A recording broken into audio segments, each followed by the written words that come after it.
Hello students, we had started with our third unit, the time series. We had discussed few topics.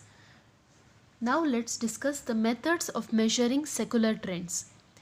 The various methods used for determining trends are graphical method, semi-averages method, moving averages method and least square method. So the first method is the graphical method or freehand method. It is the simplest method of studying trend. In this method, original data will be plotted on the graph. Here, the time is shown on the horizontal axis, wherein we normal coordinates we tell the horizontal axis as the x-axis. So the time will be shown on the horizontal axis and the values of the variable is shown on the vertical axis. That is, in our coordinate system, the y-axis is the vertical axis. Draw a smooth line or curve carefully which will show the direction of the trend. The straight line or the curve will be the best fit to the data. The line will be drawn according to personal judgment. Now to get a proper trend line, we must note some points. The curve should be smooth. Approximately, there must be equal number of points above and below the curve. And the total deviations of the data above the trend line must be the same as the total deviation below the trend line. The merits of graphical method is, it is the simplest method, it is flexible and adaptable. Some of the demerits are, it is highly affected by personal bias. That is, this method is subjective since the different persons may draw different trend lines for the same data depending upon their individual judgment. If it is not drawn by experienced persons, then it is dangerous to use for forecasting purposes. It does not help us to measure trend. No rigid mathematical formula is laid down for drawing the trend line. Let's see an example. Fit a trend line to the following data by graphic method. So there is years given 2003 to 2009 and there is profit in the each year is given. We have to fit a trend line for the following data by using the graphic method. So as we know, the time should be shown on the horizontal axis. So the time here is the year from 2003 to 2009 and the values of the variable, that is the profits here for each year, should be shown on the vertical line, that is the y-axis in our coordinate system. So we draw a graph, year on the horizontal axis and profits on the vertical axis, and we plot the points. 65 for the year 2003, the profit is 65. It is plotted on the graph. Similarly, for the year 2004, it is 95. The straight line, the straight lines is showing the curve here. Then 85, 115, 110, 120 and 130. Here at the right side of the graph, it is given the line, circle line is the histogram line and the dotted line is the trend line. So first we draw the histogram and after that we'll plot the trend line. So that while plotting the trend line, we'll have to keep in mind the some points, that is the curve should be smooth and approximately there must be equal number of points above and below the curve. So the trend line drawn here, it should be a smooth line, it should be a smooth straight line and the points above the curve and below the curve should be approximately same. So the dotted line shows the trend line here. The above the curve it has 2 points and the below the curve it has approximately same points. Let's see a next example. Fit a trend line to the following data by graphic method. Here also the year from 2001 up to 2009 is given and the production in tons for each year is given. So first we'll draw a graph keeping the year in the horizontal axis and the production, that is in tons, in the vertical axis. Then we'll draw the histogram plotting each of the points in each of the year. So in 2001 it was 20, in 2002 it became 22, then 24, then 21, then so on, we keep on plotting.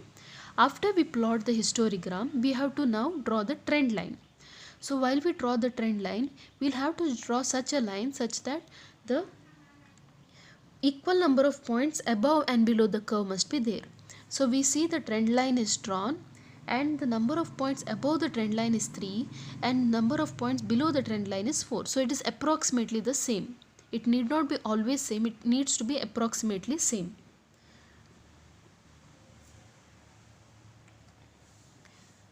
The next method is the semi-average method. In this method, the original data is divided into two equal parts and the averages are calculated for both the parts. These averages are called semi-averages. The two semi-average values are written against the center of the two time spans. On the graph sheet, the two trend values are plotted with suitable scale and joined by straight line which indicates the direction of the trend. Some of the merits of semi-average method are, it is simple to understand than the moving average and least square method. These are the other two methods which we will discuss later. It is an objective method, that is, everyone who applies this method will get the same trend line. Some of the demerits are, it is affected by the limitation of arithmetic mean. This method is not enough for forecasting the future trend. We can draw a straight line by joining the 2 points of averages. By extending the line, we can predict the future trend. We'll see an example. Draw a trend line by the method of semi-averages. So here we have the data given, the year from 2005 up to 2010 and the sales in the each year in thousands is given. So in the year 2005, the sales is 110,000 and 105,000 in thousands it is. So we have to draw a trend line using semi-average method. So the average of the first 3 years is 110 and that of the last 3 years is 120. These 2 points shall be taken corresponding to the middle period, that is 2006 and 2009. First there are 1, 2, 3, 4, 5, 6. 6 years are given. So we have to take the average of the first 3 years and the average of the second 3 and average of the next 3 years. In the solution it is given. See the trend values, the first 3 years is taken. It is added all the 3 year sales 110, 105 and 115, that is 330 divided by 3 which gives you 110, and the next 3 years sales are added and it is divided by 3, that will give you 120.